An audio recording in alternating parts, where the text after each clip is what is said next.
Good afternoon, everybody. You are listening to Lake Stevens Vikings varsity baseball here for game number 13 of the 2019 varsity baseball season. And for the first time this year at Lake Stevens High School, the Vikings will play as the road team. Today is April 11th, 2019. These two teams, the Lake Stevens Vikings and the Cascade Bruins, were supposed to play at Cascade High School yesterday, but due to poor field conditions and bad weather, that game has been moved to today. Lake Stevens will play as the road team, Cascade as the home team.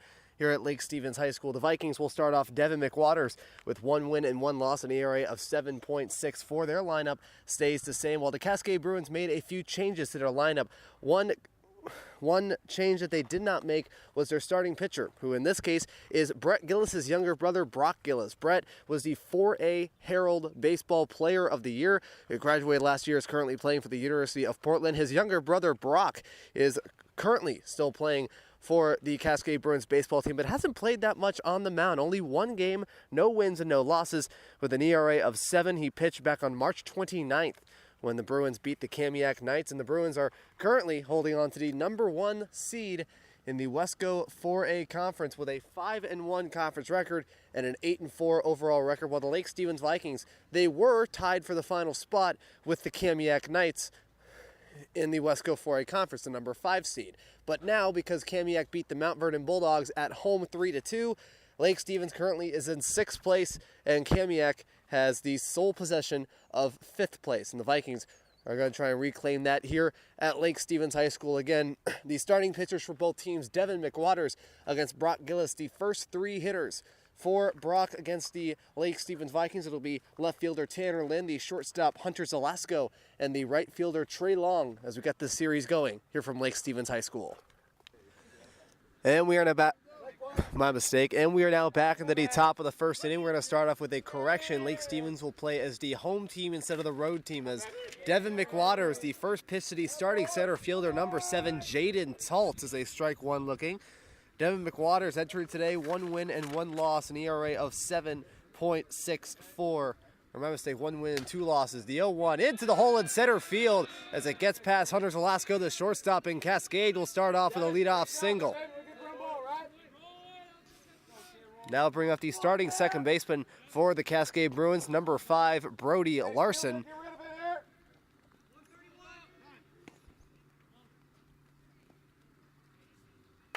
Well done, Devin. As he comes up to the plate, Larson, a .333 average, 11 runs, 4 RBIs, has hit 3 doubles, was walked 4 times, was struck out 8 times, and has been hit 5 times. He currently leads the team in stolen bases with 8 in 10 attempts. The first pitch by Devin, tries bunting for it, he goes, that'll be a strike 1.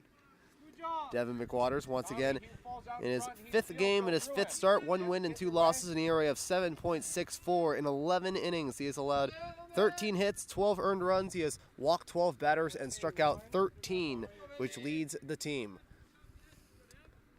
0-1, looking at Talt, tries to bunt for it, hits the backstop, throw to second is it in time? Did he get off the bag? Yes, he did! Jaden Talt slid way too far past the bag, and he'll be out at second base.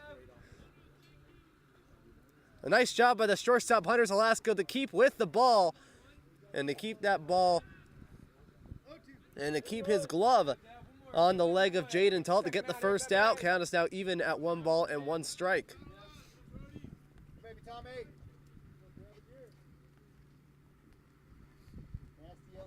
Or my mistake, that was a foul ball, hit the backstop.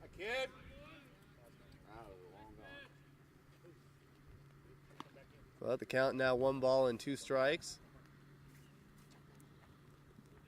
They must have missed the ball, because the scoreboard at left field says it's no balls and 2 strikes. I have it at 1 ball and 2 strikes. Here on the scorebook, McWaters getting the sign from Lindgren, the 1-2, and it is ball 2 inside.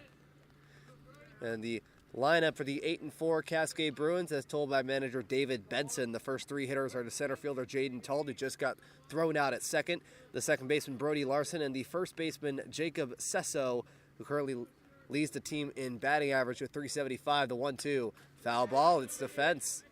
Count stays at 2-2. And the cleanup spot is the starting pitcher Brock Gillis. At the 5 spot is the shortstop Ben Hansen. Originally, it was going to be the first baseman Joe McBride, but he has been scratched from the lineup.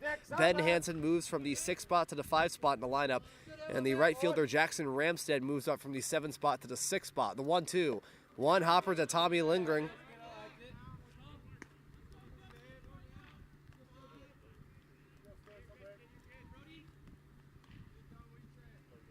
Scoreboard says it's 2 balls and 2 strikes. I have the count as full.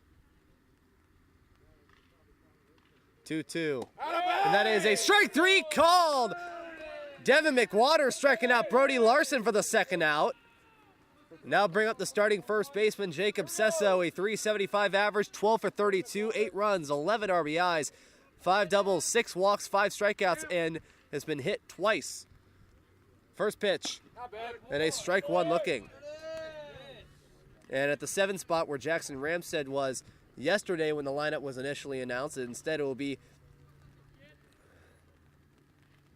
the third baseman Brady Brown. The 0-1 swing and a miss, strike 2 to Jacob Sesso. At the 8 spot is the starting catcher Josh Murphy. And at the 9 spot is the left fielder number 1 Zane Ackles. No balls and 2 strikes. McWaters, the windup, the pitch. Check swing, goes in, ball 1. The defensive positions for the Lake Stevens Vikings, as told by manager Josh White. On the mound is Devin McWaters, and behind the plate is Tommy Lindgren. On the infield at third base is Theron Perkins. At shortstop is Hunter Zalasko. Second base is Aaron Lampinen, and at first base is Tate Brust. On the outfield at left is Tanner Lind. Center field is Cameron Austin, and at right field is Trey Long. And we have Bailey Corley in the dugout. He'll be hitting for the pitcher McWaters. The 1-2 by Devin. And a ball. And a late call by the home plate umpire, but it'll be a strike 3 called. Devin McWaters finishing the top of the first with 2 strikeouts, highlighted by a nice play by Tommy Lindgren and Hunter Zalasko to get Jaden Tull, the leadoff hitter, out at second, caught stealing. It is no runs on 1 hit, no errors, and nobody left on. It is Cascade nothing. Lake Stevens coming up as Brock Gillis will face off against the top 3 hitters for the Lake Stevens Vikings. Left fielder Tanner Lind, the shortstop Hunter Zalasko, and the right fielder Trey Long. As the Vikings look to try to get on the board first against the number 1 seed currently in the Westco Conference, the Cascade Bruins. And we are now back in the bottom of the first inning. No score between Cascade and Lake Stevens. Making his second start of the year is the junior Brock Gillis. He'll face off against the left fielder Tanner Lind, who will be leading off once again. First pitch. Tries bunting for it down the third base line. Fielded by the third baseman. Throw to first is in time for the first out. As Tanner tried to squeak in a bunt single, as he fielded it to the third baseman Brady Brown, could not get to first base, and that will be the first out of the top of the first. Here is the shortstop Hunter Zalasko. As that ball just rolled a little too fast to the third baseman. Wind up with the first pitch by Brock. Low in the dirt for a ball 1. The lineup for the 7 and 5 Lake Stevens Vikings, as told by manager Josh White. The first 3 hitters, Tanner Lind, Hunter Zalasko, and Trey Long. 1 ball and no strikes. Wind up by Brock. The throw. Ground ball. This gets into the glove of the shortstop, who throws to first on a 1-hopper in time. And what a play by the shortstop, Ben Hansen.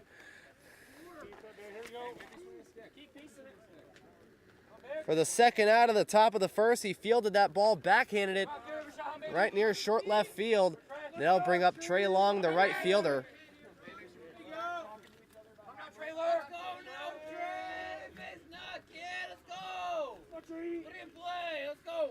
First pitch, strike 1, looking to Trey. And the middle of the order for Lake Stevens, second baseman Aaron Lampinen, the third baseman Theron Perkins, batting in the 5 spot for the first time this year, and Tommy Lindgren, the catcher, at the 6 spot. The 0-1 windup. Inside, count is even. At the 7 spot is the designated hitter Bailey Corley, number 34. At the 8 spot is the center fielder Cameron Austin. And at the 9 spot is the first baseman Tate Brust.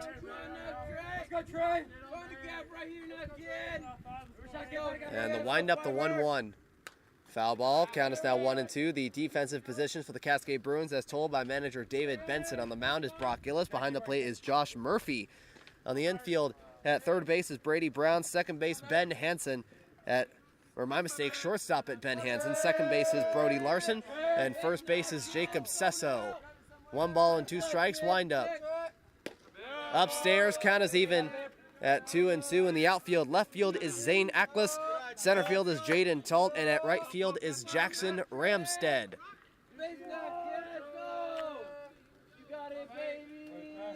Counting at 2-2. Brock Gillis getting the sign from Josh Murphy. The windup and the pitch. And a strike 3 called. Fastball right down the middle to end the first inning. No runs, no hits, no errors, and nobody left on. As it is no score after 1. Devin McWaters going back to the mound in the top of the second inning. Will face off against the middle of the order. Brock Gillis, Ben Hansen, and Jackson Ramstead. It is no score between Lake Stevens and Cascade here at Lake Stevens High School.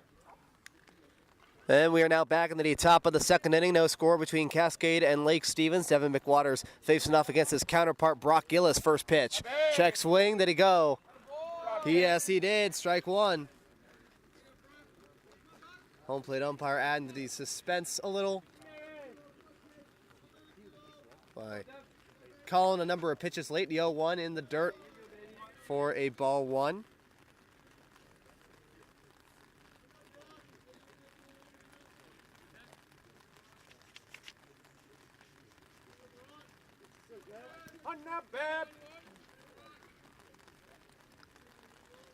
And the 1-1, Devin. Hard hit shot. This one going into left. Tanner going back, looking up, and he makes the catch near the wall. What a catch by Tanner Lind. He hesitated for a second, then he went back. And he lifted his arm up, and he made the catch for the first out in the top of the second. Here is the shortstop, Ben Hansen.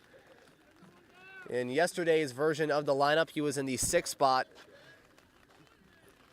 Now today he has been moved up to the 5th spot. Man, nice play back in the bottom of the first. First pitch is inside, past the catcher Tommy Lindgren, hits the backstop and rolls back to the pitcher Devin McWaters. Ben Hansen 7 for 33 with a .212 batting average, 6 runs, 2 triples, 3 walks, and 4 strikeouts. It was 3 for 3 in stolen bases.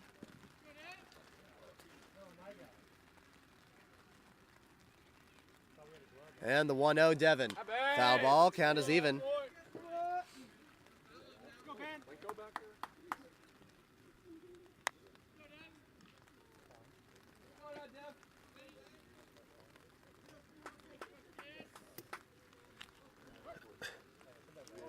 Devin got the sign from Tommy, wind up 1-1.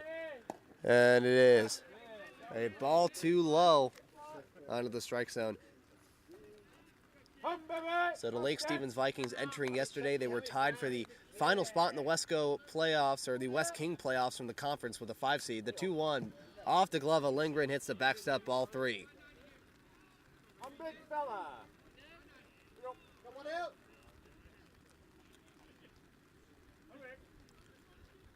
And the Kamiak game was the only game out of the 4 Wesco conference games that played yesterday in this rain. The 3-1 foul ball, count is full. And once again rolls back, hits the backstop and rolls back to Devin. But Kamiak, they played against Mount Vernon. Kamiak won that game by the final score of 3-2. It was also the 2nd straight game in which Mount Vernon lost by a 3-2 score, and he lost to Monroe by that same score. And now Kamiak has the sole possession of the number 5 seed, the payoff pitch. And that is a strike 3 call. Devin gets Ben Hansen looking for strikeout number 3 on the afternoon. And Trey Long getting some support from right, just like he has been this entire game. Now here is the right fielder Jackson Ramstead, number 17. 5 for 29, a .276 average with 6 runs and 5 ribbies. First pitch ground ball past Devin, gets past the glove of a diving Aaron Lappin at second, and will get in the center field. Jackson Ramstead with a 2-out single.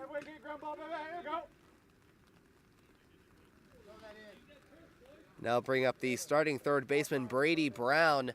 A late addition by the manager David Benson into the lineup. He is in the 7th spot.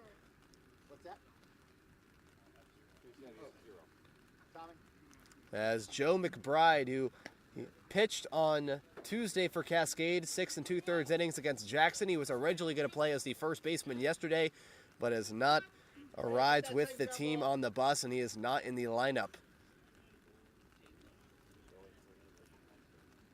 And Brown, 3 for 11 with a .273 average, 4 runs, 5 RBIs, and a triple to his name. First pitch, and a strike one looking.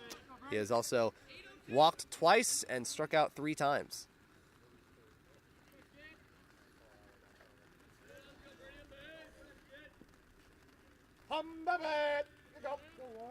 And Devin looking over at first, the 0-1. Outside, count is even. Tommy looking at Ramstead at first base.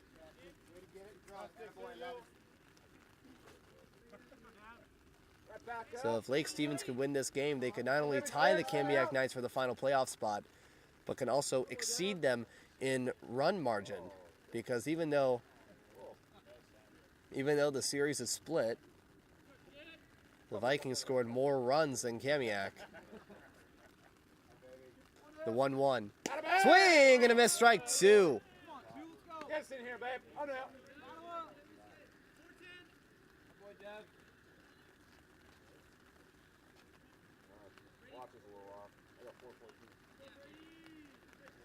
And now Devin getting the sign from Tommy C. and Jackson the pitch. Swing and a miss, strike 3. That will end the second inning.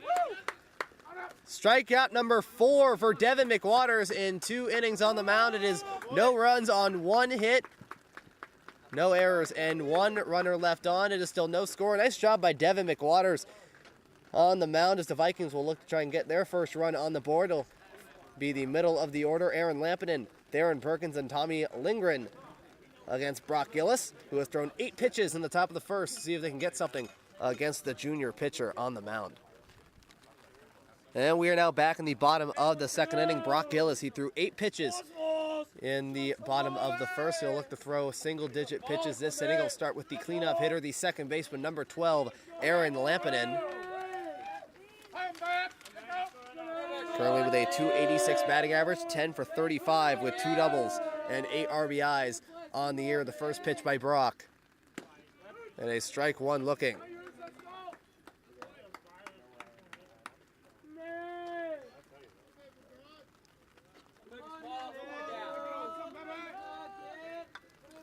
Brock the 0-1.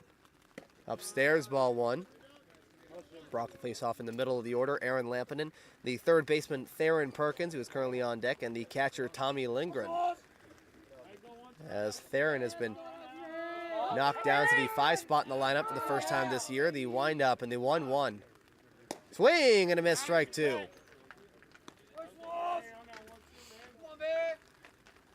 Brock entering this game playing in only 1 game. That was back on March 29th when the Bruins beat the Kamiak Knights by a score of 6-4. And the 1-2. Strike 3 called. Brock Gillis getting Aaron Lampinen looking. That's his second strikeout. Here is Theron Perkins, the third baseman.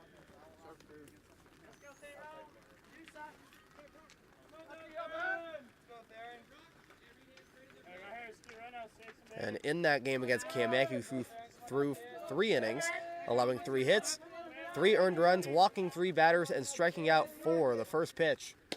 Strike 1 looking to Theron. Currently leading the team with a .452 batting average, 19 for 42 with 7 doubles and 2 triples, and a team high 16 RBIs. And the 0-1. Swing and a miss, strike 2.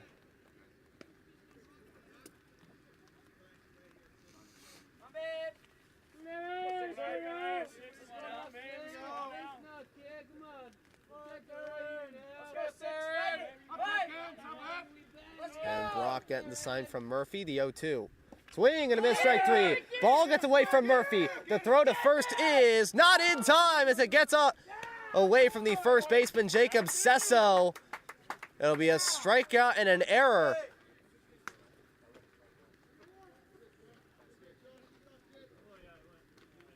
It'll be the third strikeout for Brock Gillis, but unfortunately it will not be the second out in the second inning. It will bring up the catcher, Tommy Lindgren.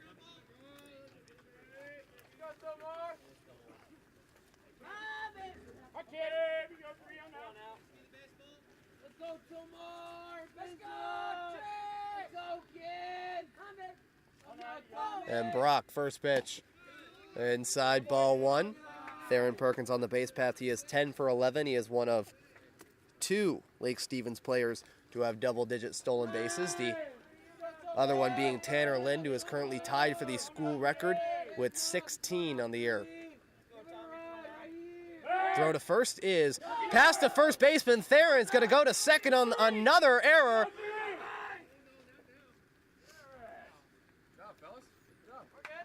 And now there will be a run in scoring position. 2 errors. Move Theron from home plate to second. That one getting past the first baseman, Jacob Sesso. Count stays at 1 ball and no strikes.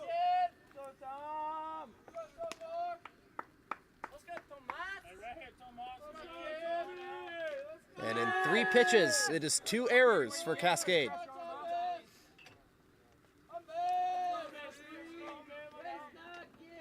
And Brock the 1-0. Swing and a miss is reaching. Count is even. Here we go. Got chance, got some more. Tommy, any way you can, man. Here we go now. Let's go now, 3. They're free now, kid. Give him a run. Let's go. Some more. And Brock. Runner goes. Strike 2. Throw to third is not in time. And Theron Perkins with stolen base number 11 on the year. Count is now 1-2. Theron with a pretty decent sized jump as he will steal third safely. And the Vikings have their first run of the game. 90 feet away. Count is 1 ball and 2 strikes. And Brock the pitch. Foul ball. Goes over the fence behind home plate.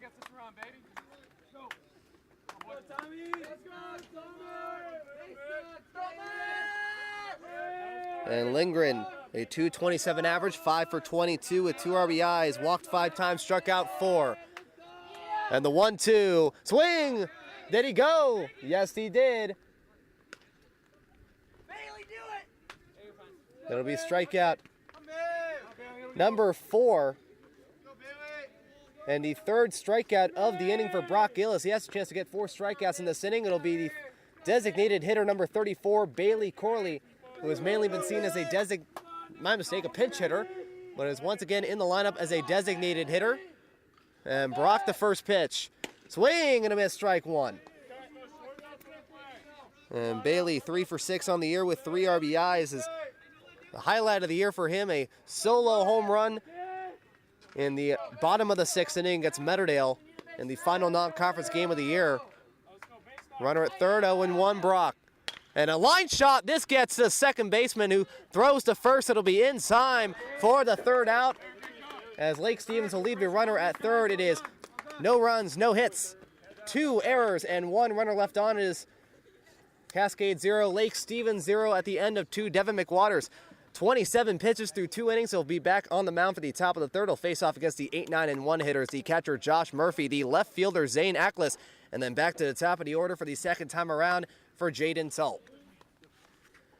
And we are now back into the top of the 3rd inning. No score between Lake Stevens and Cascade. First pitch inside, ball 1 from Devin McWaters to the number 8 hitter, the catcher Josh Murphy. Count starts at 0-1. Murphy 9 hits and 32 at-bats, a .281 batting average for 9 runs, 3 RBIs, and the 1-0 pitch, a strike 1 looking. Count is even. He has also walked 3 times and struck out twice. Devin will face off against the 8, 9, and 1 hitters. Josh Murphy, the catcher, the left fielder Zane Ackles, and then the center fielder Talt, the 1-1. Swung on. This is a hard hit ball to Cameron Austin, going for it. It gets past Austin, and Murphy might go for 2, and he will. It'll be a leadoff double for the catcher Josh Murphy. The 3rd hit for the Cascade Bruins. They'll face off against Devin McWaters.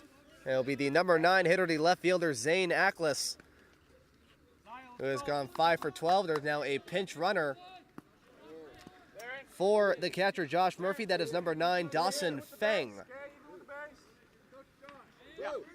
The other reserves for the Cascade Bruins, Gage Davis, Zach Block, Logan Brent, Dawson Fang, who's currently at second, pinch running for Josh Murphy, and Bryson Durnell. As Ackles, 5 for 12 with a .417 average, 4 runs, 2 RBIs, was walked once and struck out twice. Cascade, possibly their first runner in scoring position, Devin McWaters.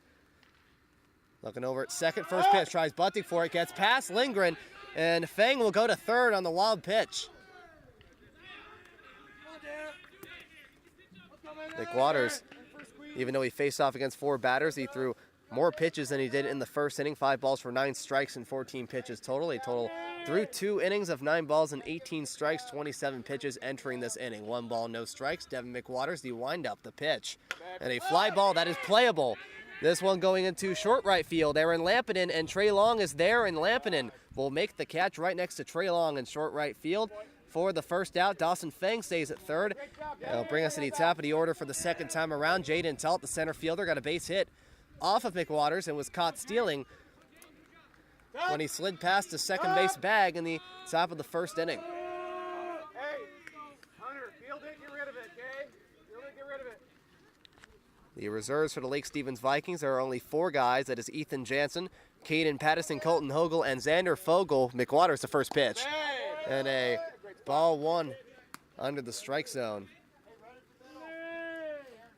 Cascade, now their possible first run is 90 feet away. 1 ball, no strikes. And the pitch outside, ball 2. And Jaden Talt entering this game with a .324 average, 11 for 34, 15 runs, 10 RBIs. He has 3 doubles, a triple, and a home run. The 2-0 upstairs, ball 3. He's also been walked 13 times, struck out 6 times, and has been hit twice. He's currently 7 for 7 in stolen bases. Devin behind the count, 3 balls and no strikes. Dawson Fang at third base. And the 3-0. And a strike 1 right down the middle.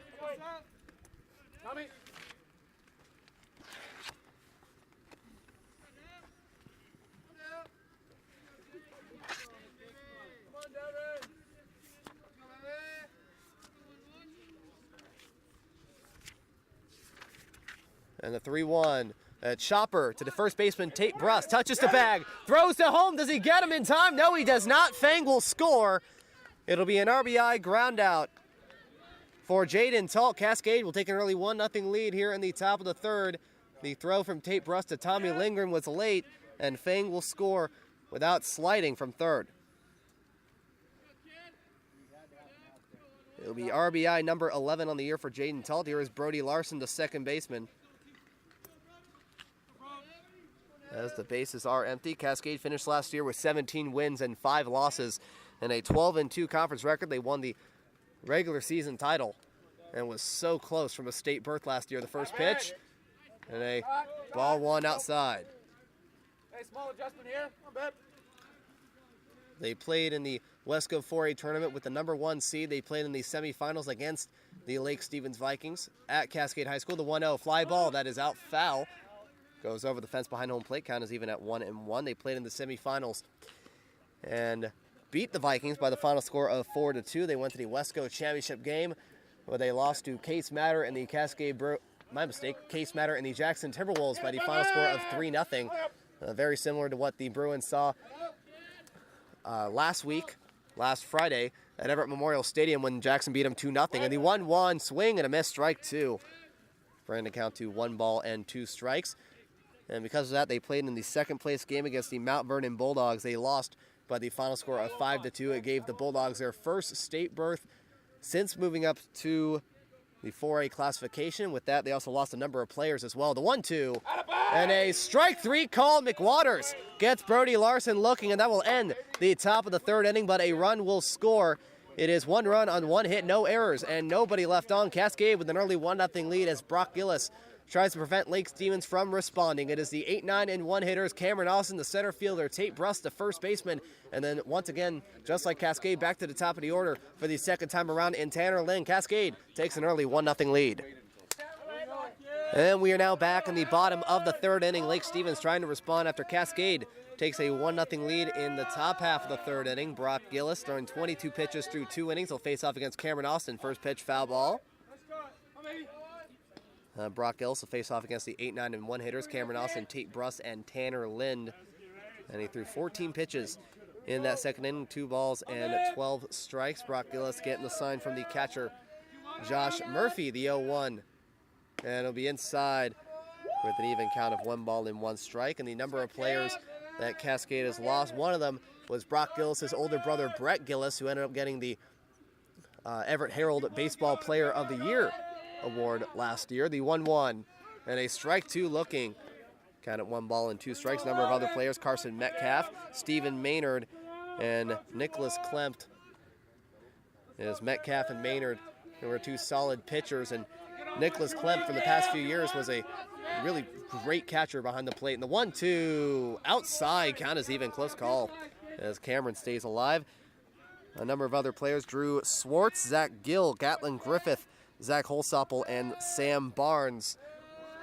A number of other solid players on last year's team. And the 2-2, strike 3 called, as it'll be strikeout number 5 for Brock Gillis in the top of the third. Brings us to the number 9 hitter, and it is number 9, the first baseman, Tate Bruss. Currently entering today's game, a 190 batting average, 4 for 21 with 3 doubles and 2 RBIs on the year. First pitch by Brock. First pitch, a hard hit shot, this one going in the center field. The center fielder, Jaden Talt, calling for it, and he will make the catch for the second out in the bottom of the third. It'll bring us to the top of the order for the second time around. Tanner Lind hit a first pitch bunt to the third baseman, Brady Brown. He's trying to get on base on a bunt single, could not do it as the ball rolled a little too fast to the third baseman, Brown, who threw it to the first baseman, Jacob Sesso, in time for the first out. First pitch, and a swing and a miss, strike 1. Come on, Tanner, let's go. Let's go, Tanner, piece him up, get him, man. And in addition to Brett Gillis being called the Herald Player of the Year, there were also 3 guys that were named in the Everett Herald second team. And the 0-1, a strike 2 looking. Fastball right down the middle. There were 3 guys in the second team. That was pitcher Brock Gillis, who's currently on the mound, infielder Jacob Sesso, and outfielder Jaden Talt, who's currently playing first base and center field respectively. No balls and 2 strikes for the third batter for Brock. And it is outside, ball 1.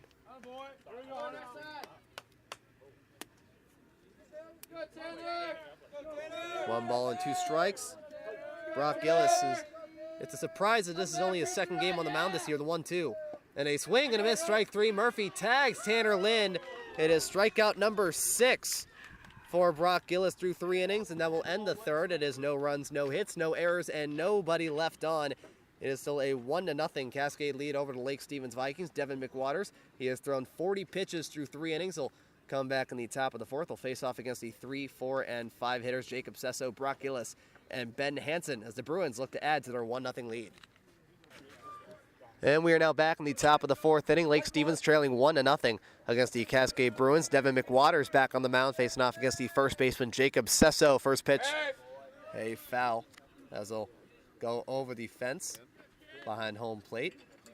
McWaters facing off against the 3, 4, and 5 hitters, Jacob Sesso, the first baseman, the pitcher Brock Gillis, and the shortstop Ben Hansen. And the 0-1.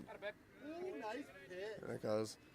Low under the strike zone. Count is even at 1 ball and 1 strike. So far, a pretty solid pitcher's duel between Brock Gillis and Devin McWaters, with only Cascade getting a run on a ground out. The 2-1 upstairs for a ball 2. And in that last inning, McWaters threw 5 balls for 8 strikes, 13 pitches, total of 14 balls and 26 strikes. The 2-1 check swing. Did he go? He did not. Ball 3. I'm back. Rex, come on here. I'm back. All right, here we go.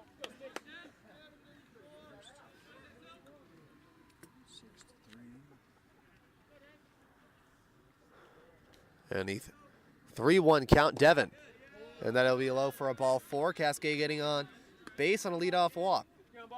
And it'll bring up the cleanup hitter, the pitcher Brock Gillis.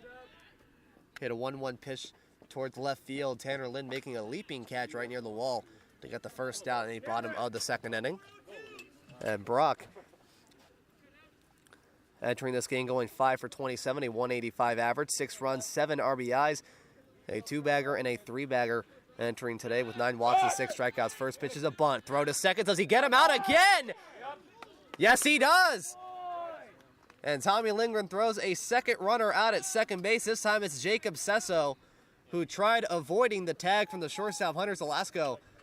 But at the end of the day, Lindgren gets Sesso out by a mile. It's the first out of the top of the fourth.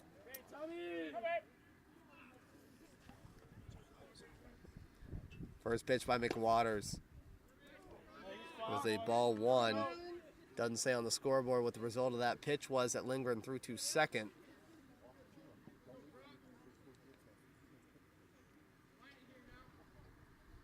It looked pretty good. Would assume it's a strike. And a strike called. And that first pitch was a ball, so the count is 2 balls and 1 strike.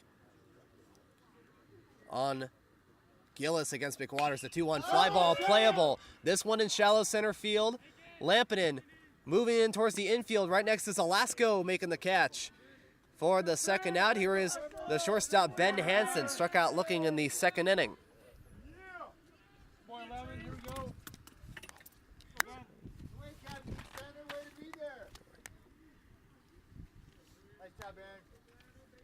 And McWaters' first pitch, ground ball to Theron.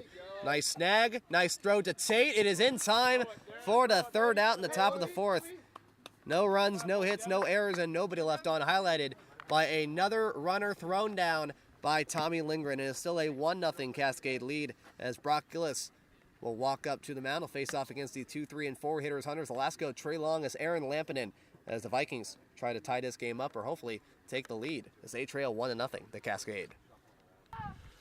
And we are now back in the bottom of the fourth inning. First pitch from Brock Gillis to the shortstop, Hunter Zelasco, a ball 1.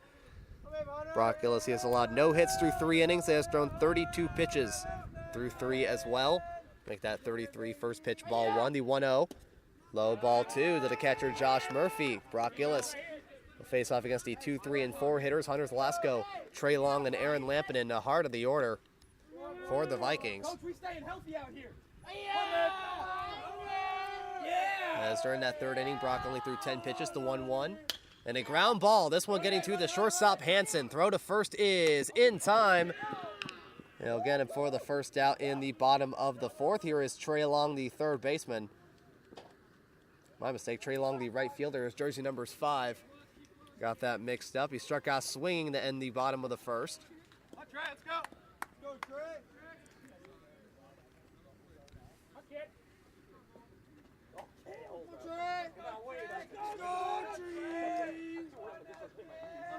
And Brock, the windup in the first pitch, tries bunting for it. It's a strike. Now, it's really interesting. According to Max Preps, this is only the second game that Brock Gillis has pitched in, but last year he pitched in a considerable number of games. He pitched in 8 games, posting a 4-0 record with an ERA under 2. The 0-1 inside, ball 1.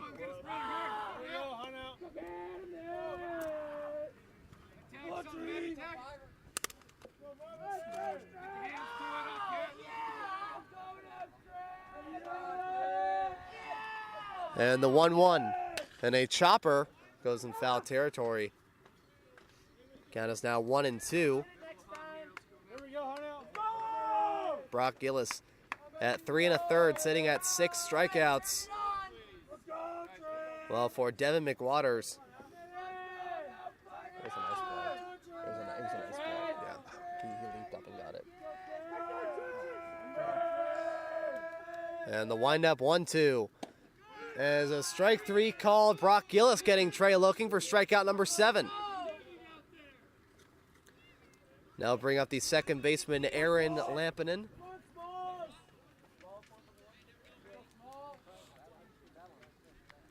Who struck out looking to start the top of the second.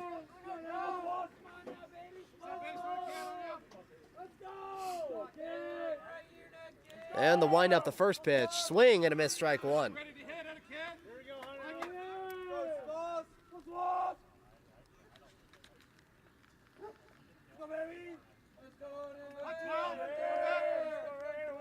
And the 0-1 by Brock. Strike two looking.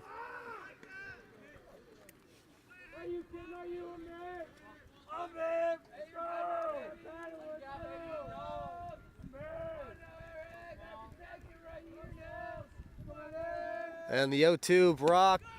That is outside, ball one. Fastball just gets outside.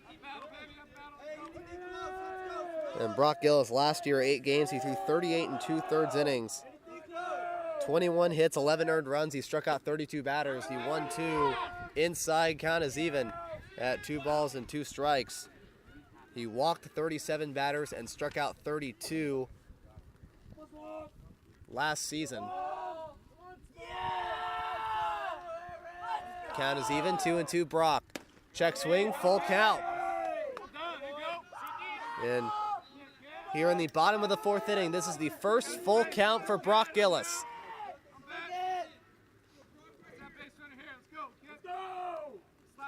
And the payoff pitch, wind up. Foul ball. Lampinen staying alive.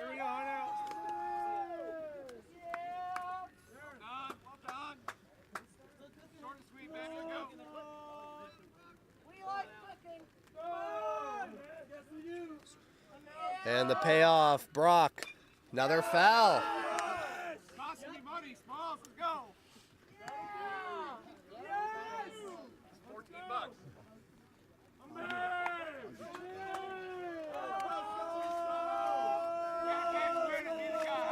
And third time's the charm, payoff. Hard hit shot going into center field. Jaden Talt calling for it. And he will make the catch to end the 4th inning. No runs, no hits, no errors, nobody left on. Another 1-2-3 inning for Brock Gillis and Cascade. It is still a 1-0 score. Devin McWaters, he has thrown 50 pitches through 4 innings. He'll face off against the 6, 7, and 8 hitters. Right fielder Jackson Ramstead, the third baseman Brady Brown, and the catcher Josh Murphy, as Cascade once again tries to add to that 1-0 lead. And we are now back in the top of the 5th inning. Cascade still leading 1-0. First pitch from Devin McWaters to Jackson Ramstead is a foul. Devin will face off against Jackson Ramstead, Brady Brown, and Josh Murphy, the catcher, and try to keep them at bay while they're still leading 1-0. The wind up and the 0-1 pitch. Swing and a miss, strike two.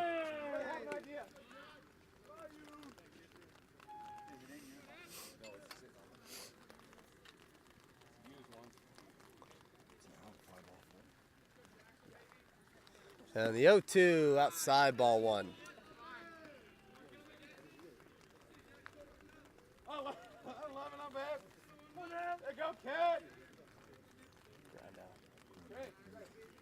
And the 1-2, swing and a miss, strike three. Devin McWaters, his first strikeout since the 3rd inning, and he strikes out Ramstead for his 6th of the afternoon. Here is Brady Brown, the third baseman, struck out swinging to end the 2nd. First pitch from Devin. Upstairs, ball one. Lake Stevens currently no runs and no hits through 4. Cascade 1 run on 3 hits through 4 and a third. The 1-0. Upstairs. Ball 2.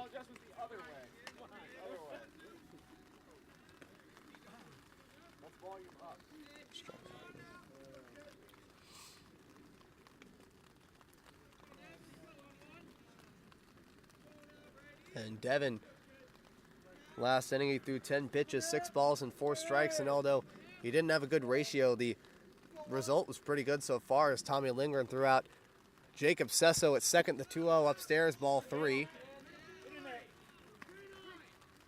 challenge your guys. Sticks on, baby. Get him now.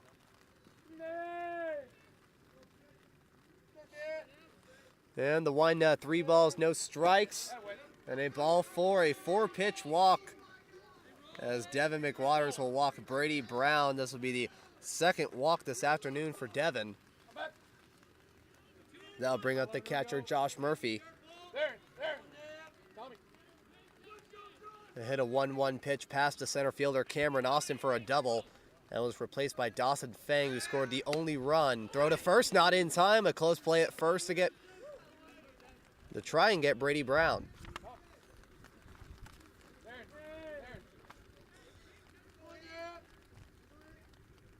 First pitch from Devin.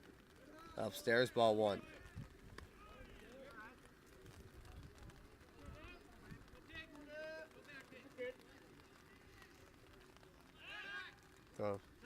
Throw to first, no throw. Devin, that is a balk.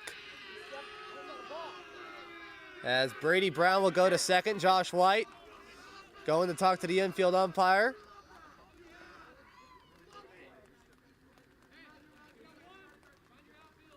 As he is asking why that is a balk, as Brady Brown goes to second. What happened was that McWaters, he was positioning the throw to first. He does not throw the ball, and now the umpires are going to have to talk to see if that is a balk.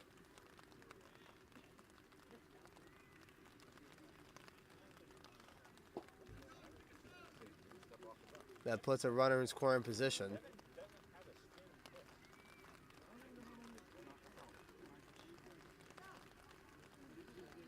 And the call will stand. That is a balk by McWaters, and Brady Brown will go to second base. As McWaters right now talking to the shortstop Hunters Alaska, try to get ready to face the number 8 hitter Josh Murphy.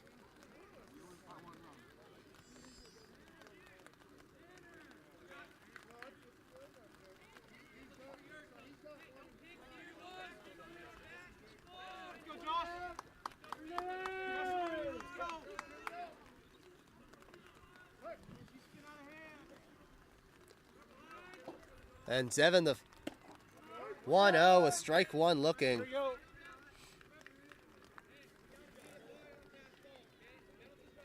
So basically what happened here with the schedule change is that instead of the first game of the year between these two teams at Cascade High School, where Cascade is the home team, it's actually switched and the Vikings are the home team. The 1-1, a strike two looking. Count is 1 ball and 2 strikes.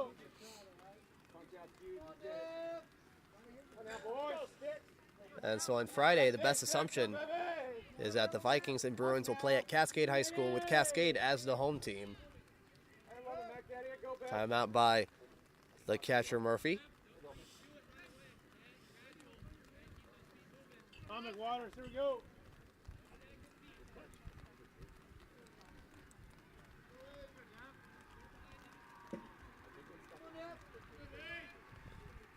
And Devin the 1-2. And a ball 2 just gets outside.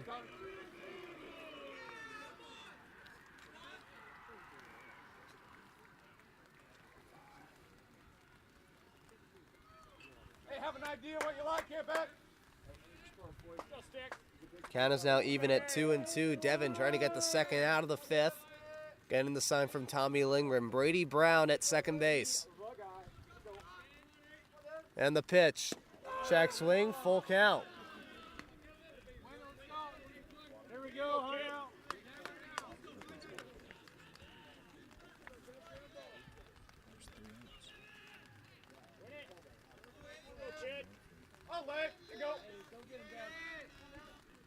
And Devin looking at second, getting the sign from Tommy. And the payoff pitch. Fly ball. That is out foul. Tommy running at it. Before it's deciding to go back. Count stays full.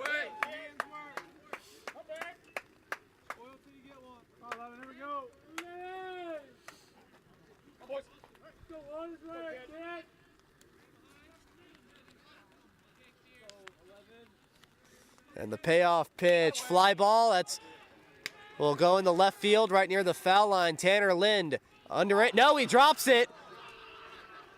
And it'll be an error by Tanner Lind. And there'll be runners now on first and second.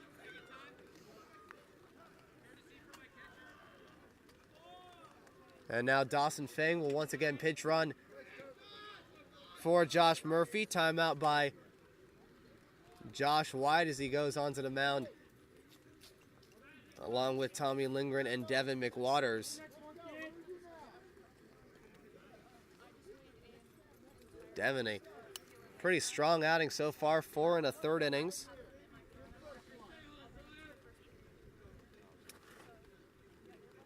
And 65 pitches. And that will be the number 9 hitter, Zane Ackles, who popped out on the first pitch he saw back in the, the top of the 3rd inning to the second baseman, Aaron Lampinen. Here we go. 9. Aaron, 9. He gets it down your way. He's got it. You got to get your out. Get it out. Tommy, bounce in front of you, baby. Kid. Shield your position there, Nick. Take our out. Let's take our out. Let's go. Yeah, but it got moved. It got moved in the road game will be on Friday. Yeah.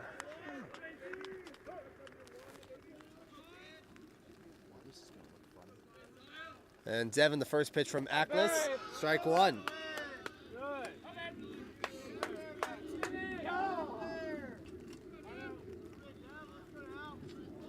Here we go.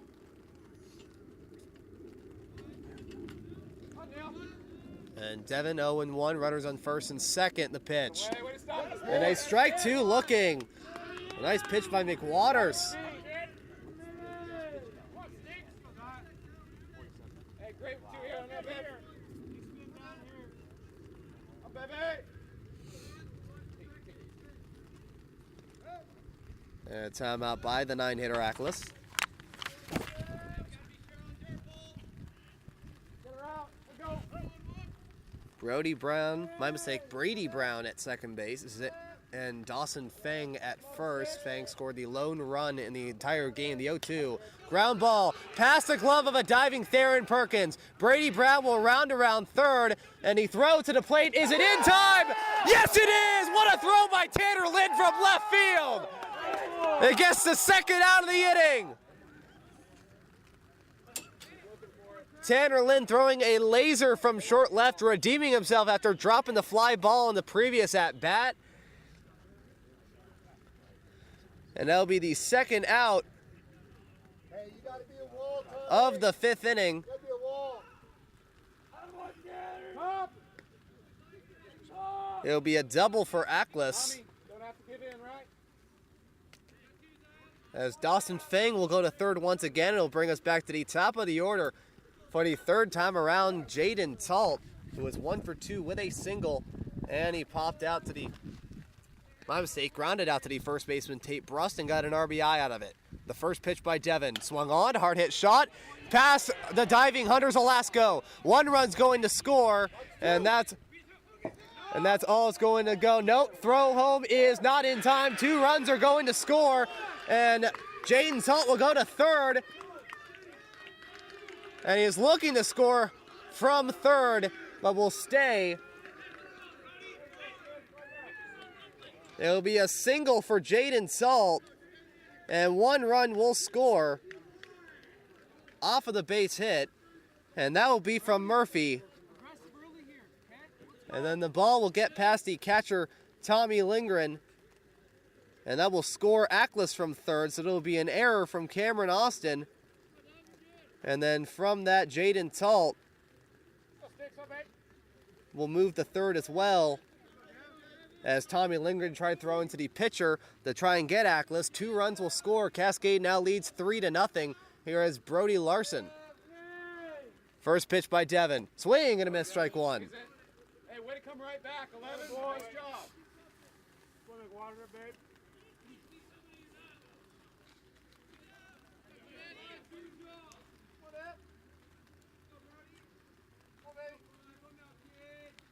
And the 0-1.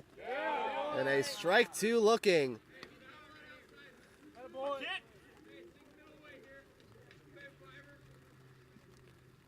Count's now 0-2 for McWaters, trying to get out of the 5th inning. Against Brody Larson, the 0-2, upstairs, ball 1. And both runs will be unearned towards McWaters, as the rain has been pouring down since the beginning of the game. It might have been a factor in this 2-run 5th inning. And the 0-2, foul ball. My mistake, the 1-2 foul ball.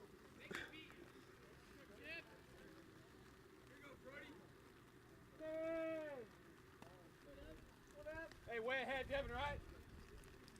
Okay, finish it. And Devin the 1-2. And a... Wait a minute. Wait a minute.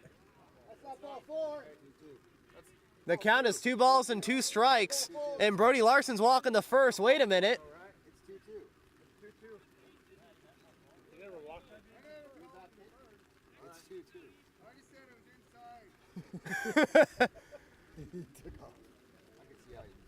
So the umpire never called a ball 4. Brody Larson apparently just assumed that it was a ball 4.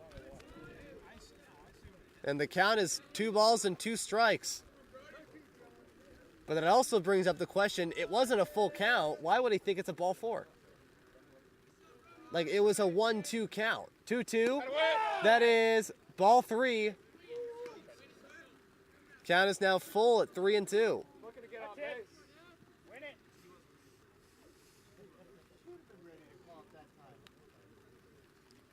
And the payoff pitch, upstairs, ball 4, runners on the corners. This time the walk is legit. Cascade has runners on the corners for Jacob Sesso.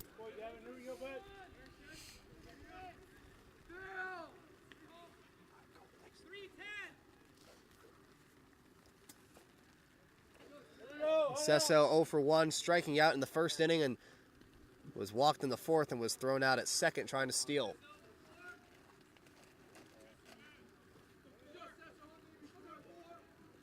Tolled at 3rd. And Larson at first. First pitch, a strike 1 looking.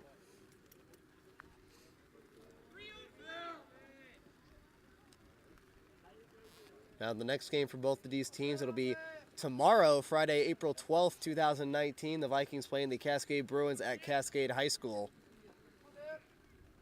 Now that game originally was supposed to be played here, but due to inclement weather, it'll be moved to tomorrow. The 0-1 runner goes. Tommy cannot throw to second. It'll be a stolen base for Brody Larson. His 9th of the year, and that leads the team. Count is even at 1-1. Get your hitter, baby. Get your hitter. And the 1-1, in the dirt, ball 2.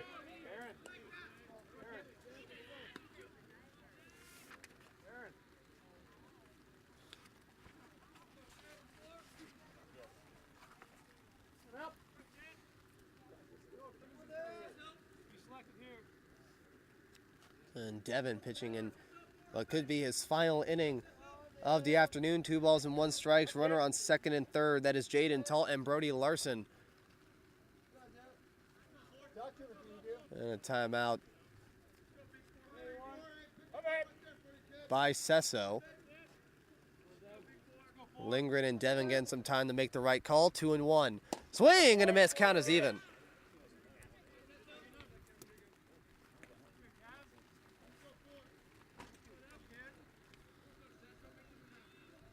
The other games that were postponed from yesterday, in addition to Lake Stevens playing against Cascade, it was going to be Monroe against Mariner. But once again, Mariner, there's something going on with their schedule, something going on with their team, as both games against Monroe were canceled. The 2-2, a hard hit ball, well hit, going into right center. 2 more runs are going to score. It'll be a 2-run single for Jacob Sesso. The score now, Cascade 5, Lake Stevens nothing.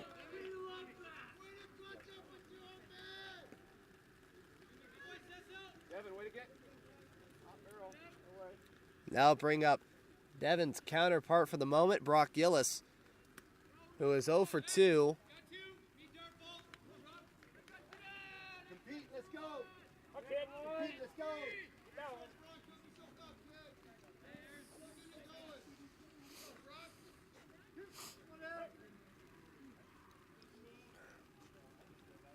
And Devin first pitch, fly ball that is playable, was leaning foul as it will fall behind the third base dugout. The count will start at 0-1. The 8th batter of the inning. Tate Bruss walking up to the mound to talk to Devin.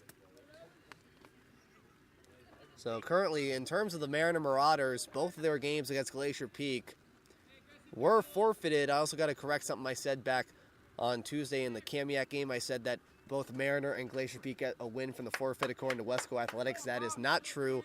Glacier Peak gets both conference wins, and Mariner goes down to 0-11. The 0-1, a playable ball to short right. This is tough. This will fall for a fair ball right near the line. Runners on the corners, and the inning will continue. A 2-out bloop single for Brock Gillis. And Cascade once again has runners on first and third. Here's the 9th hitter of the top of the 5th. That is Ben Hansen. 0-2 with a strikeout and a ground out to the third baseman. A pinch runner for Brock Gillis. And that'll be number 12, Bryson Durnill.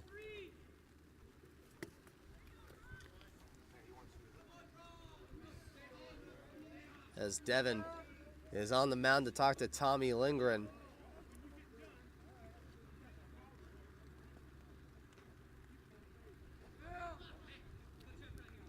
So far, this has been a very rough inning for Devin McWaters and the Lake Stevens Vikings. 4 runs.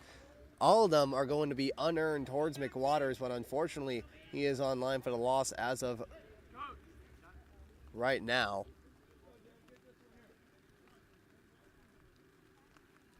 Runners on first and third, the first pitch. Fly ball, this will go into short center field. Zelasco's calling for it, and that will end the top of the 5th inning. It'll be 4 runs for the Cascade Bruins on 4 hits, 2 errors, and 2 runners left on. Cascade blowing this game wide open with a score of 5-0. Lake Stevens, they need to respond with something here in the bottom of the 5th inning. Brock Gillis, he has thrown 47 pitches through 4 innings.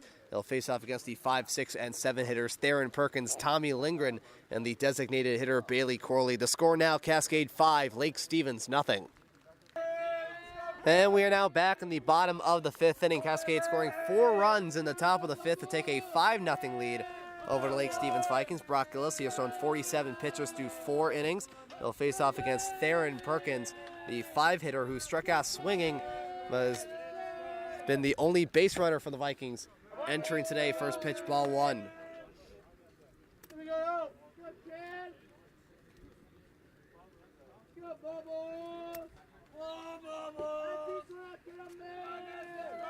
And Brock the 1-0, and a chopper. This one going past the third baseman, Brady Brown, for a foul ball.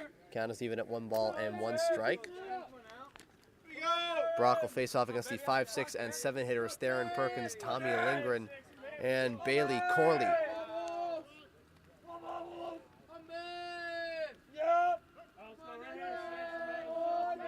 And Brock, a wind up in the 1-1, and that will hit Theron square on the back, and he will once again go to the base paths.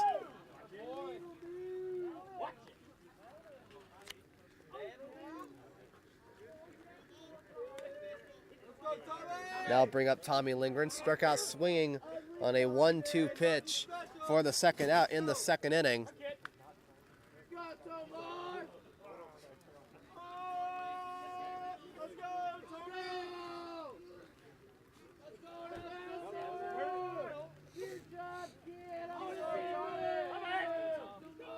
And Gillis looking at Perkins at first. Throw is not in time. Very leisurely throw by Brock.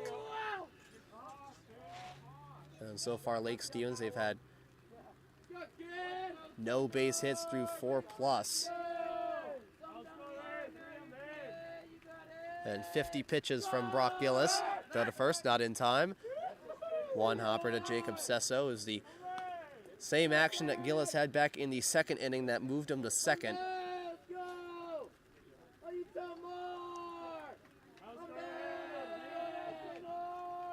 And Brock, the first pitch, tries to bunt for it, goes low for a ball 1.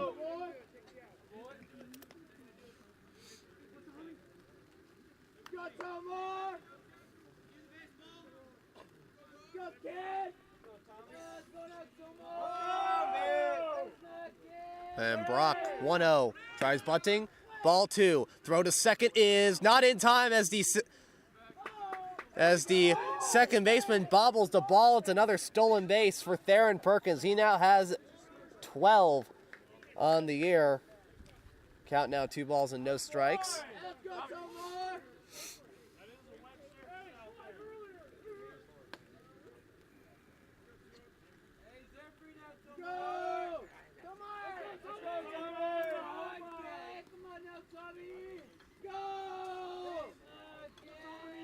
And Brock, the wind-up 2-0. Tries bunting. This goes down the third baseline. That rolls foul. Count is now 2 balls and 1 strike. Tries to move Theron to third.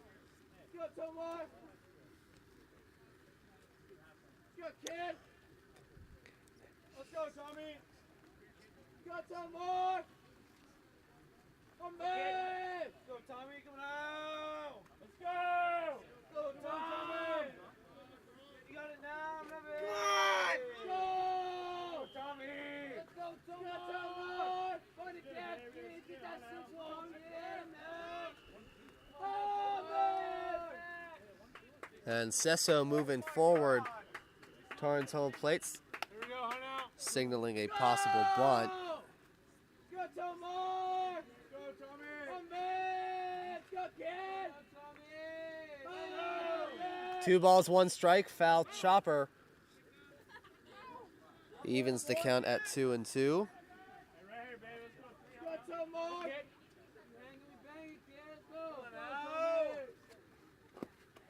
Go, Tommy! Go, kid! Let's go! Come on, 3! Got 3! Come back! And Brock ahead of the count, 2 balls, 2 strikes, runner on second for the second batter of the 5th. And they wind up in the pitch. Inside. No, that's a strike 3 called.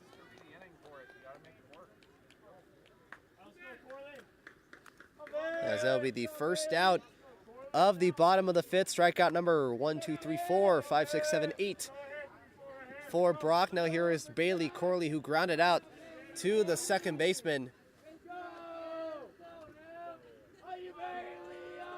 to end the second. First pitch, upstairs, ball 1.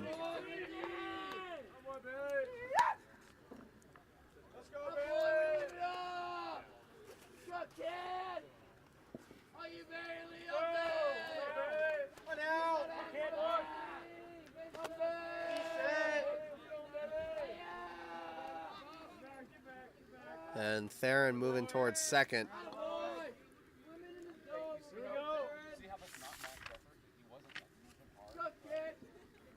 Bailey Corley 0 for 1 entering this at bat. In the top of the 5th, grounded up to the second baseman, Brody Larson. And the 1-0.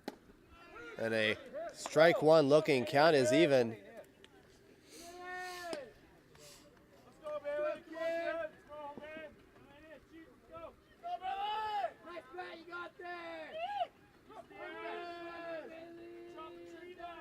And the 1-1. Swing and a miss, strike 2.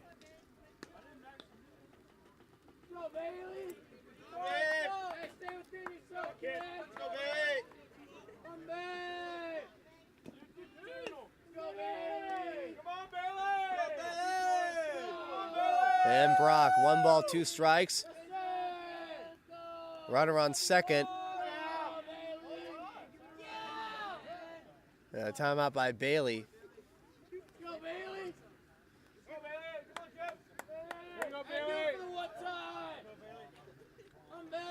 Brock Gillis currently at 58 pitches. And the Vikings yet to have a base hit. 1 ball and 2 strikes. And a foul ball goes over the fence.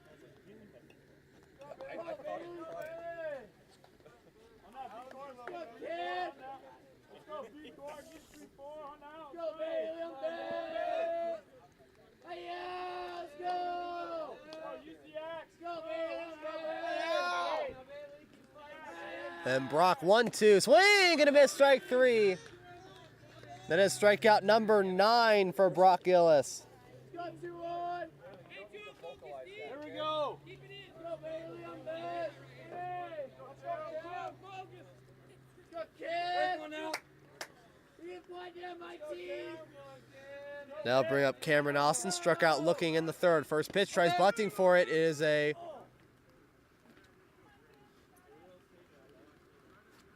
foul, as the count will start at 0-1.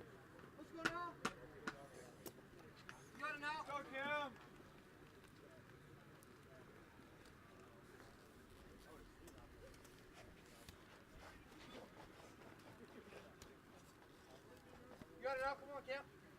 Working for it, Cam. Let's up right here, kid. I'm in. Let's go right here on that 2-1, baby. You got it. Let's go. Let's go. You got it. Come down, man. Let's go. And Brock, runner still at second. Count is 0-1. And the windup tries bunting inside. Count is even.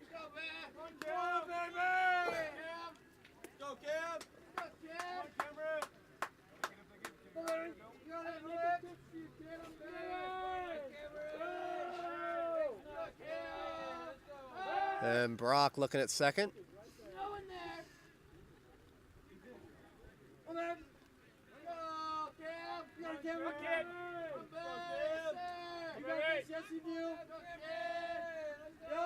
And Brock the 1-1, check swing. Ball 2.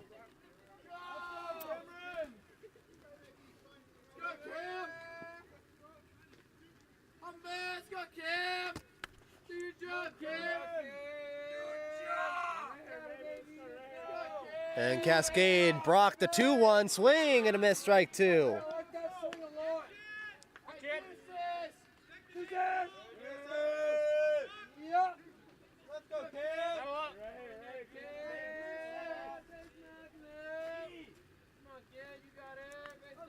Count is even. Brock with a chance to finish off the inning. He steps off, looks towards second. And Brock Gillis with a chance to get double-digit strikeouts for the first time this year. 2 balls, 2 strikes. And the windup and a foul ball chopper hits right next to the on-deck hitter, Tate Brust.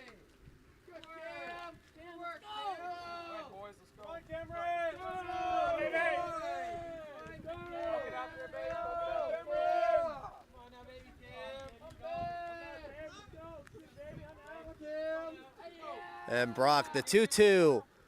Upstairs, full count. Another full count for Brock Gillis on the mound.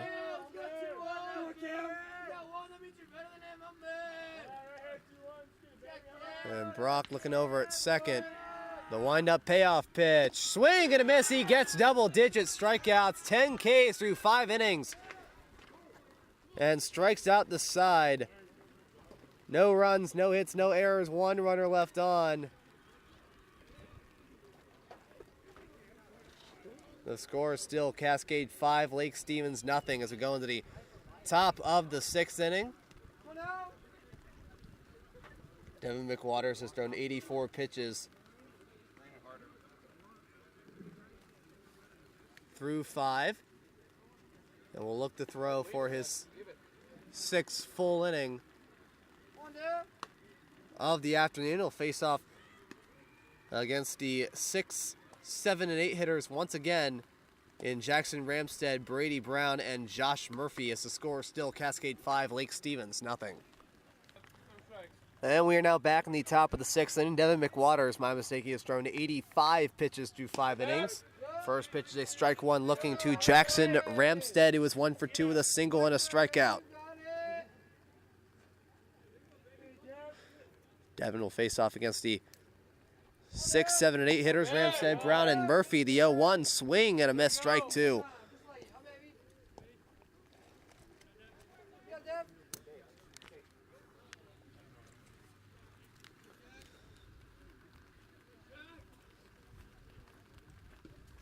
And the 0-2 and a ball 1 outside.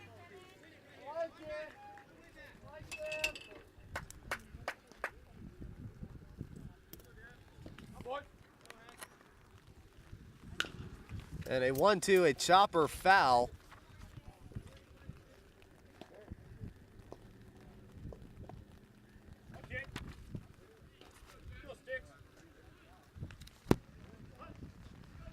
As it'll get to the first baseman, Tate Brust. And the 1-2. That's a great spot. Is that it? Nope, ball 2, count is even.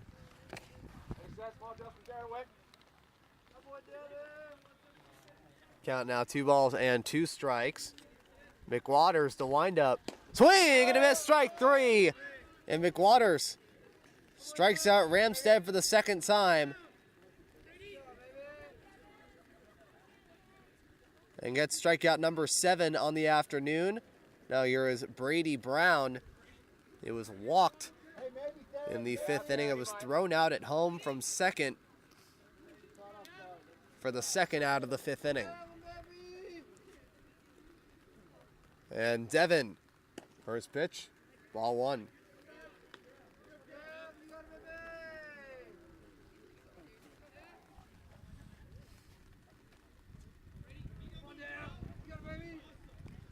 And the 1-0 McWaters. Low, ball 2.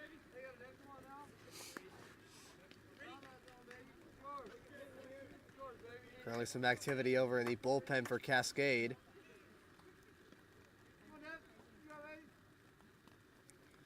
The 2-0. And a ball 3. Do you have him at 92 pitches right now? 94. Devin McWaters currently at 94 pitches through 5 1/3. And the 3-0, 96, is strike 1 looking.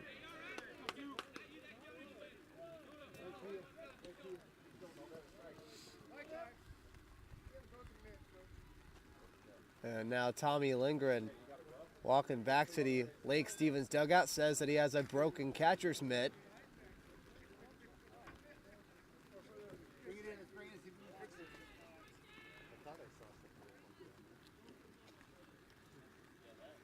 They'll have to switch catcher's mitts. Now, a very interesting story regarding the Cascade Bruins. They have a junior varsity assistant coach who is currently standing along the first base side. He is Cascade's first base coach today. That is Taylor Shea. He used to play for the Lake Stevens Vikings in the class of...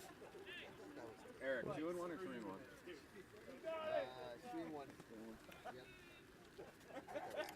3-1. He graduated from the class of 2014 for Lake Stevens.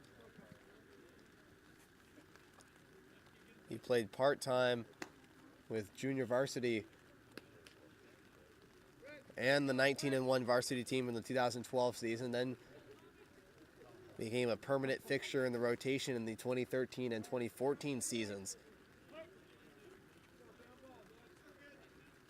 As a pretty solid pitcher for the Vikings. 3-1, ball 4. And Cascade, for the second consecutive inning, gets Brady Brown. 96? Yep. Aboard as the second batter of the inning. Devin McWaters now currently sitting at 96 pitches as the catcher Josh Murphy comes up. He has scored in both plate appearances entering this at-bat. Throw to first, not in time.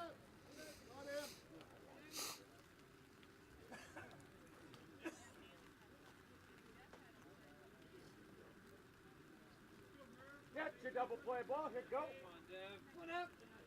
And Devin, first pitch inside, ball 1. Tommy is able to get the ball and keep it from going to the backstop. Timeout by Lake Stevens. Now at 97 pitches, Josh White going to the mound to talk with Devin and Tommy Lindgren.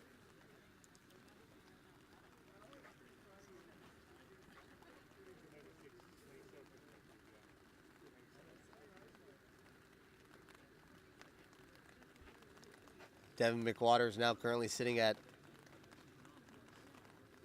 97 pitches.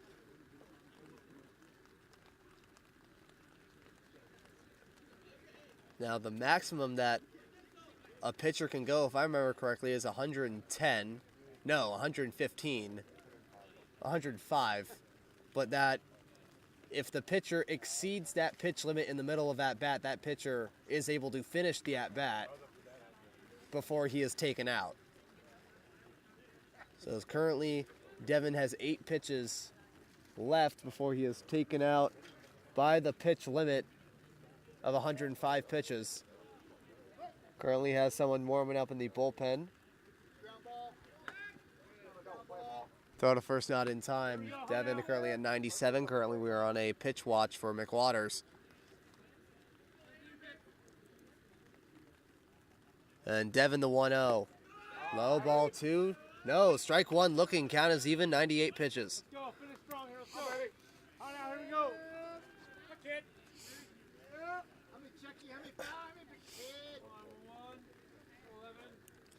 Count is even at 1-1. Ball 2, 99.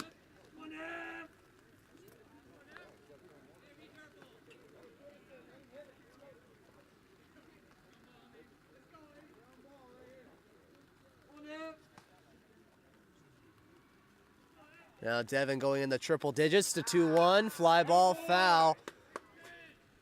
Count is even at 2-2. That is 100 pitches. He's got 5 left. See if he can get out of the 6th inning before he reaches the pitch limit.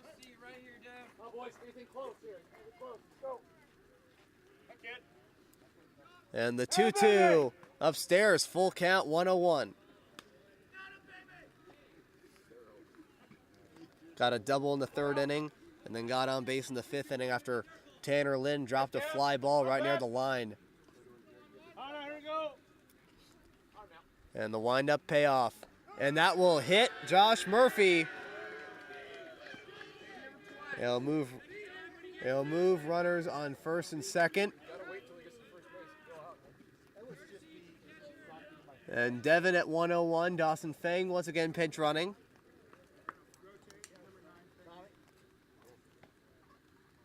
Devin currently at 101 pitches. And he is taken out of the game.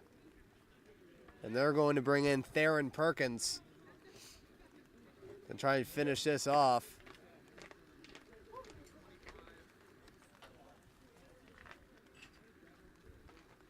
And we'll take a quick break here. Top of the 6th inning. Cascade leads Lake Stevens 5-0. Runners on 1st and 2nd with 1 out. And we are now back in the top of the 6th inning. Cascade, they are leading 5-0. They have runners on 1st and 2nd with 1 out as the Vikings bring in a new pitcher in Theron Perkins. First pitch is a ball 1 to the left fielder Zane Ackles, who got on base on a double that got Brady Brown out at home plate. First pitch of ball 1. And the 1-0, and a strike 1 looking. Count is even.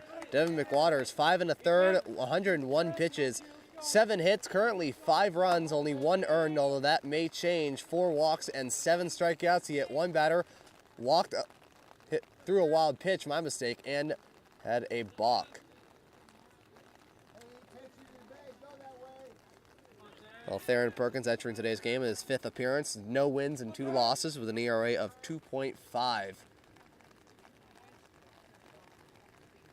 And the 1-1.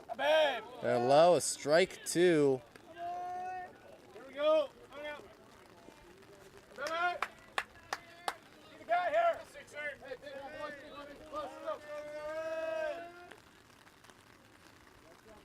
And Perkins getting the sign from the catcher, Tommy Lindgren. The 1-2 pitch gets past Tommy. And the runners will stay. Brady Brown was looking to go to 3rd, doesn't go. Dawson Fang looking at 2nd, doesn't go. There's also a defensive change for Lake Stevens. Playing at 3rd base for Theron Perkins will be Ethan Jansen.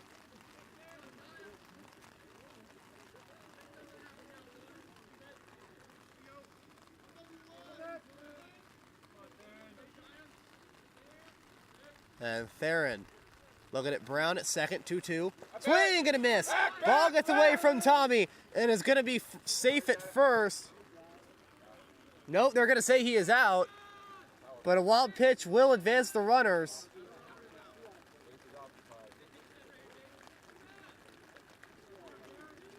A wild pitch will advance the runners.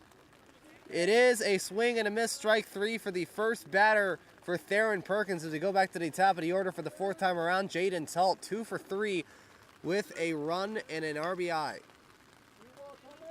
And Theron Perkins, 2.5 in 11 2/3 innings. He has allowed 13 hits, 4 earned runs. He has walked 7 batters and struck out 10. Now make that 11 batters. First pitch, outside, ball 1.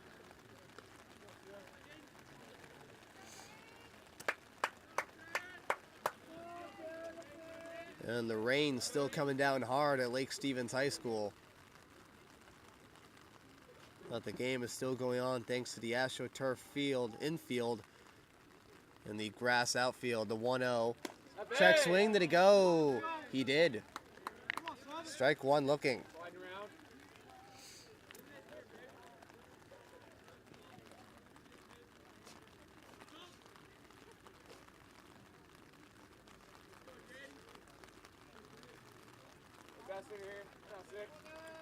And Theron the 1-1. Low, ball 2.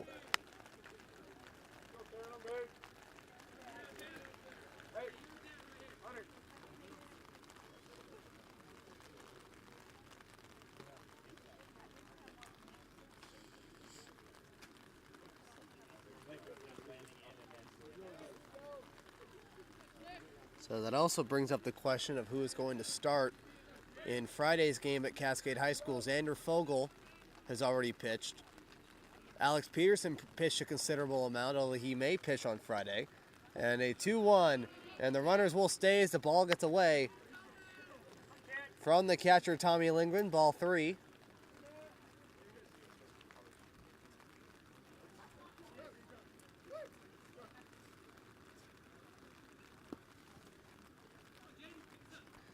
So Peterson has already pitched a considerable amount. Fogel has pitched a considerable amount. McWaters has pitched way more than a considerable amount. It is already ruled out. And Theron Perkins, it really just depends on how many pitches he throws here. If he's able to pitch tomorrow. The 3-1, ball 4, bases loaded. So the Vikings tomorrow on April 12th may just resort to Tate Brust, who pitched a pretty solid outing and got his first win last Saturday at Kamiak High School. Now we have Brody Larson, 0 for 2 with a pair of strikeouts. And was walked in the 5th, got a stolen base, and scored on a 2-run single by Jacob Sesso.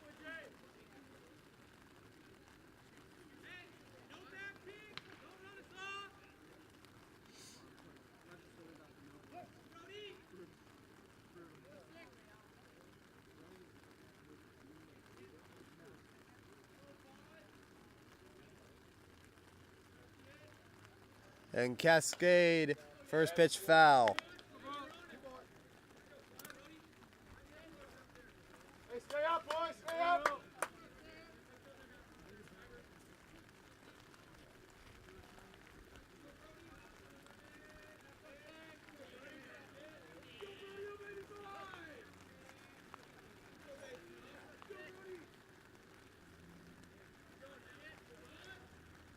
And Theron the 0-1. Outside count is even. 1 ball and 1 strike.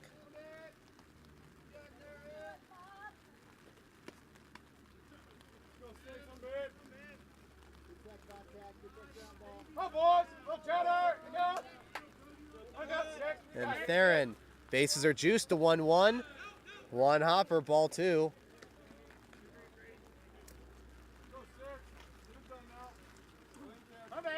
Get your footing, babe. Get your footing. Here you go.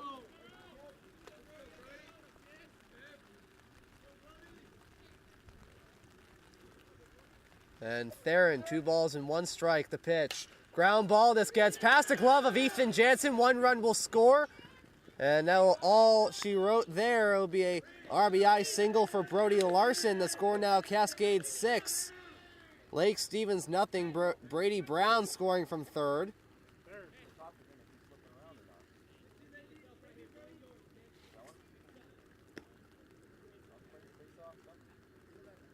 Now I'll bring up Jacob Sesso, the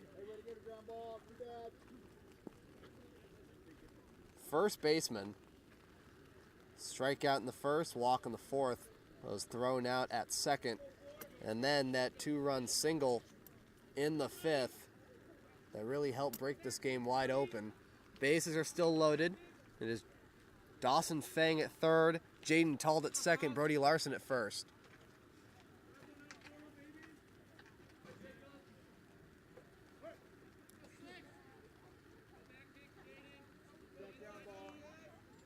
Give yourself some space. You just got to step on the bag, dude.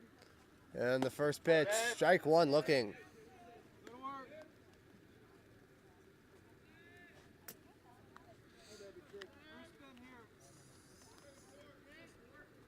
Nice to meet you, Phil. Nice to meet you.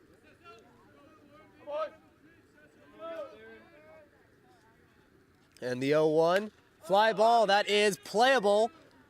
Right near first base, Lampinen and Tate Bruss. Lampinen calling for it and will make the catch for the third out in the 6th. 1 run will score on 1 hit, no errors, and 3 runners left on. And the score now, Cascade 6, Lake Stevens nothing. Brock Gillis walking up back to the mound again. He has thrown 67 pitches through 5 innings. Will face off against the 9-1-2 hitters Tate Bruss, Tanner Lind, and Hunter Zalasko as the Vikings try to make this a close game again. And we are now back in the bottom of the 6th inning. Cascade now increases their lead to 6-0 as Brock Gillis goes back to the mound. 67 pitches through 5 innings and has allowed no hits. They'll face off against the number 9 hitter Tate Bruss, who flew out to the center fielder Jaden Talt. First pitch upstairs, ball 1.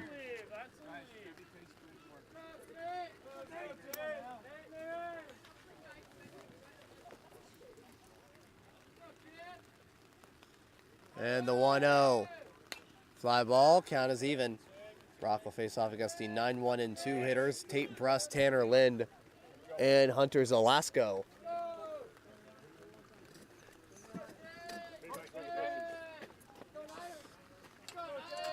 And the 1-1 Brock. And strike 2 looking.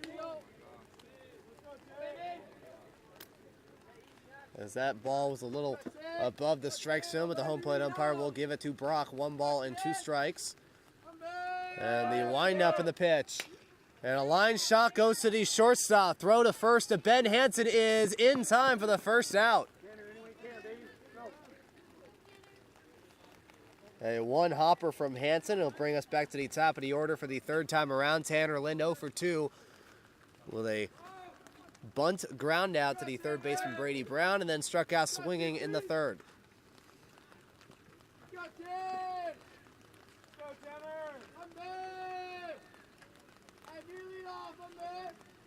And the first pitch from Brock. Check swing upstairs, ball 1.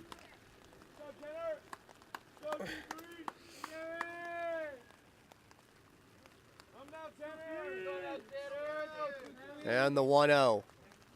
Upstairs, ball 2. 5 1/3 innings of hitless ball from Brock Gillis. He has allowed no walks and has struck out 10. Although he has hit a batter and a strikeout victim has gone the first. 2-1, ball 3.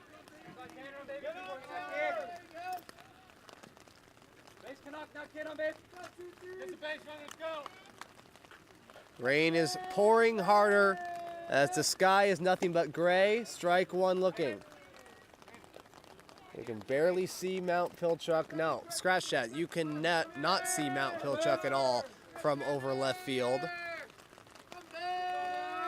You'll probably hear the rain in this recording. 3-1, ball 4. Brock Gillis has walked his first batter here in the bottom of the 6th inning. And that'll bring up Hunter Zalasko, the shortstop.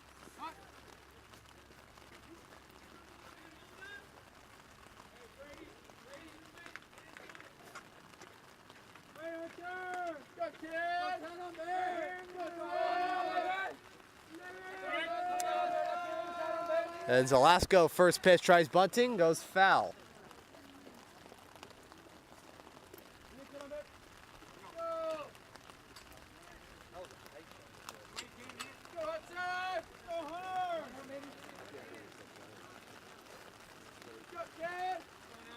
And the rain just keeps pouring harder and harder. No balls, 1 strike. Brock steps off. The rain just keeps going down. It's this type of weather that postponed yesterday's game at Cascade High School. The only difference is that this field could handle it, especially the infield. The 0-1, runner goes, Tanner goes. The throw to second is not in time, and he has the record. Tanner Lind with stolen base number 17. He has the school record for stolen bases in a season.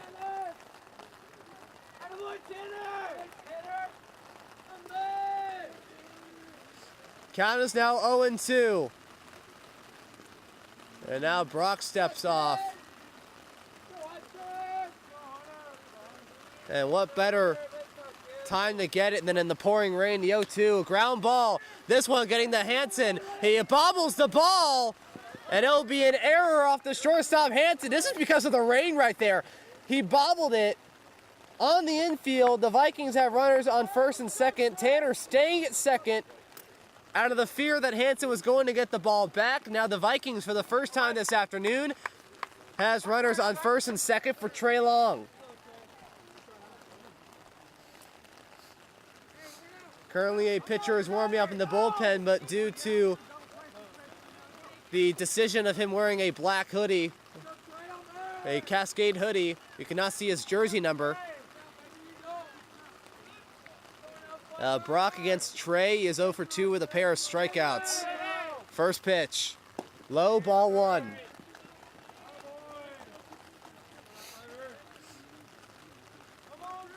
As the first time all afternoon that the Vikings have multiple base runners on in the bottom of the 6th, 1-0. Outside, ball 2.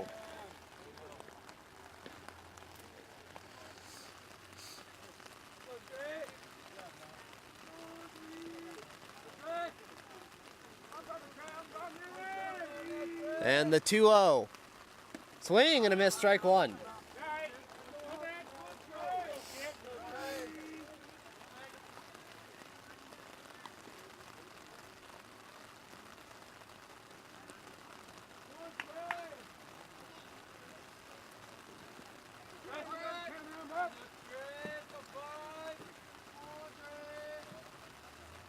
And the 2-1, Brock. Ball 3. Close call there. As Brock is behind on the count.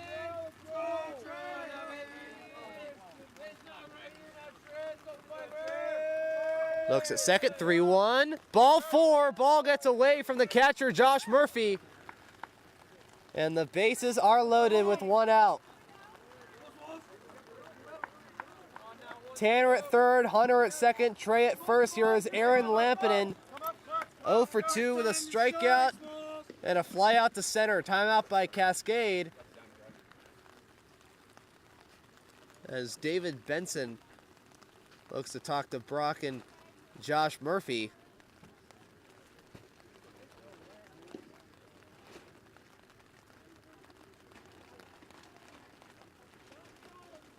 As Brock is currently sitting on 84 pitches through 5 1/3 innings.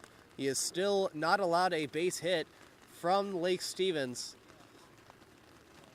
But the Vikings now have a chance to get their first run on the board. Base is loaded, 1 out.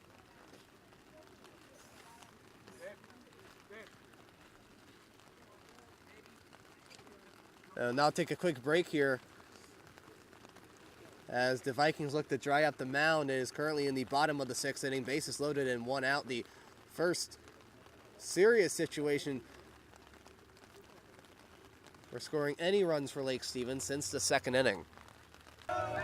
And we are now back in the bottom of the 6th inning. The Vikings have the bases loaded for the first time this afternoon against Brock Gillis, who has thrown 84 pitches. First pitch, a fly ball foul.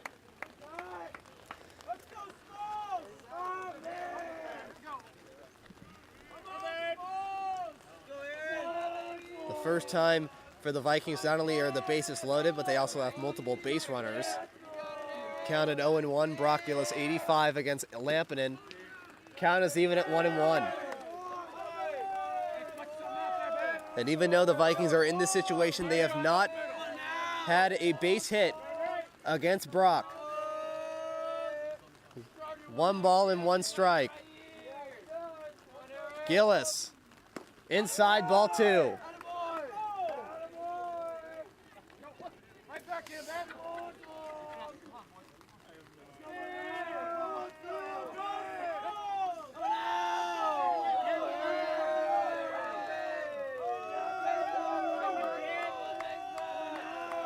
Two balls, 1 strike. The sign from Murphy, the pitch, ball 3. There is a pitcher warming up in the bullpen. He may come out. to take off for Gillis after this at-bat right here. 3 balls and 1 strike. And Gillis, strike 2, count is full.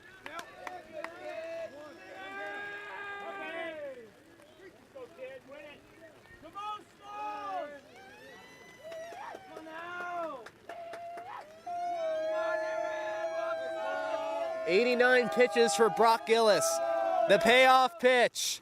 Swing and a miss, strike 3, strikeout number 11 for Brock Gillis in the second time against Lampeden. The bases are still loaded. Here is Theron Perkins. He struck out in the second inning, but got on base on an error by the catcher Josh Murphy. An error by the pitcher Gillis moved him to second, and he stole third, and then got hit to start the 5th and stole second. And Gillis, first pitch.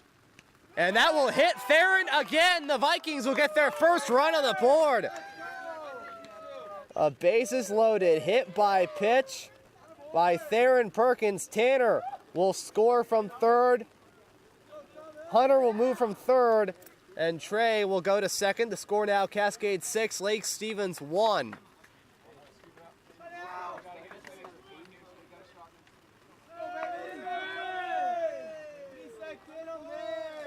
And now here is Tommy Lingren, struck out twice.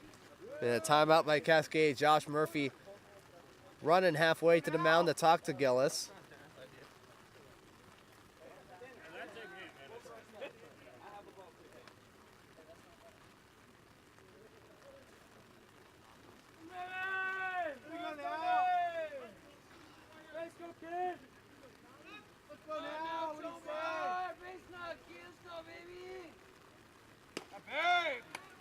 And the first pitch, ball 1, so it'll be an RBI for Theron Perkins.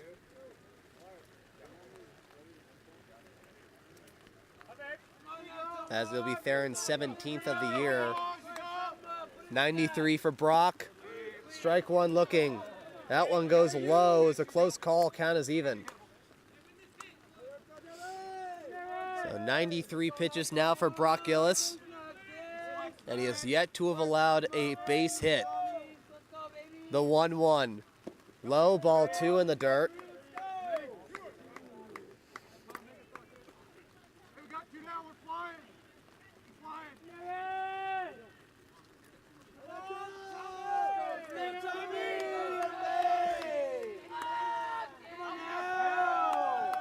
Two balls, 1 strike. Brock.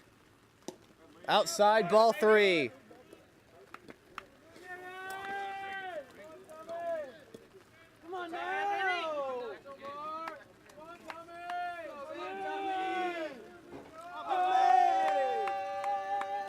Brock on another 3-1 count. The windup, the 3-1. Chopper, this one going to Hanson. Toss it to second. Does he get him in time? Yes, he does. As he runs to the second base bag to get Theron out at second. And that will end the 6th. But Lake Stevens will get a run on the board. It is 1 run on no hits, 1 error. And 3 runners left on the Vikings. They get a run on the board.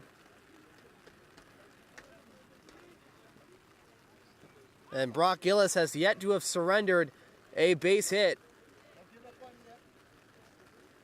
to the Lake Stevens Vikings. Theron Perkins looking to go back on the mound in the top of the 7th. The score now Cascade 6, Lake Stevens 1 as Josh White, Paul Manabuse, and the assistant coach manager David Benson and the home plate umpires look at the pitcher's mound to see if it is still usable for the rest of this game.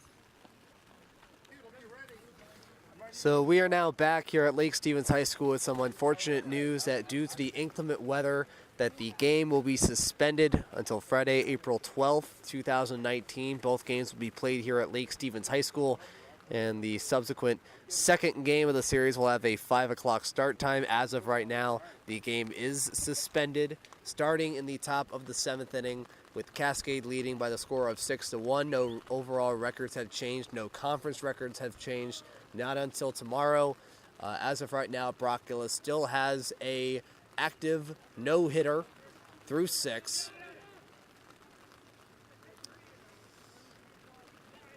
and the Bruins have a 5-run lead. It has also been decided that they will play the second game here at Lake Stevens High School. So as of right now, the game has been suspended. So for now, from Lake Stevens High School at 6:10 p.m., my name is Payne Patchett, and you have been listening to Lake Stevens Vikings Varsity Baseball.